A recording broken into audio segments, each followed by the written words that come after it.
इसका ये रहा 1.23 प्रॉब्लम जिसमें दिया गया है एक रिएक्शन दिया गया है और आपको दिए गए ऑप्शन में ये बताना है कि इसमें लिमिटिंग रिएजेंट कौन होंगे।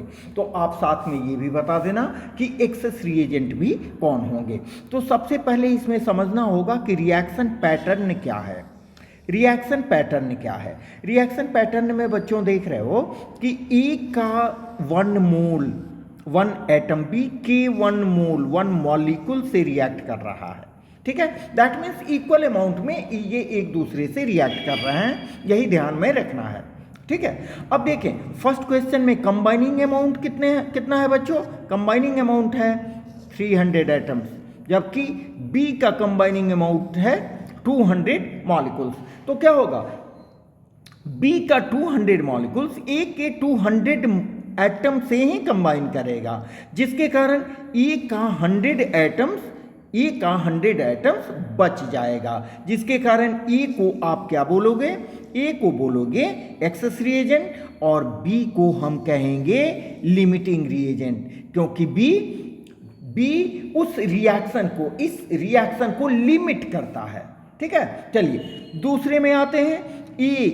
ए का दिया गया है हमको 2 मोल्स, तो ए का 2 मोल्स बी के 2 मोल से ही रिएक्ट करेगा, और बी में हमें दिया गया है, बी में कंबाइनिंग अमाउंट दी गई है हमें 3 मोल्स, जिसके कारण हमें 1 मोल बच जाएगा और B2 एक्सेस रिएजेंट की तरह काम करेगा, जबकि ए लिमिटिंग रिएजेंट कहा जाएगा।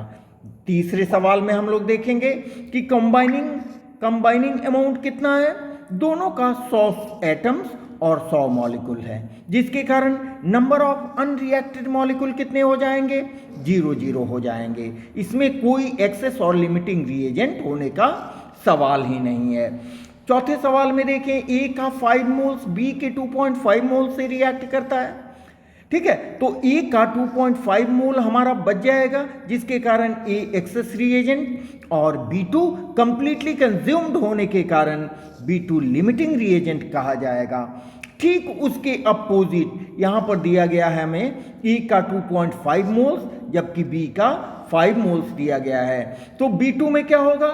2.5 मोल्स हमारा एक्सेस हो जाएगा, जिसके कारण B2 एक्सेस रिएजेंट और ए क्या होगा? ए होगा लिमिटिंग रिएजेंट। बच्चों इस चैनल को अधिक से अधिक सब्सक्राइब करें, लाइक करें, अपने अच्छे कमेंट्स दें जो हमें पॉजिटिव एनर्जी देंगे। ओके।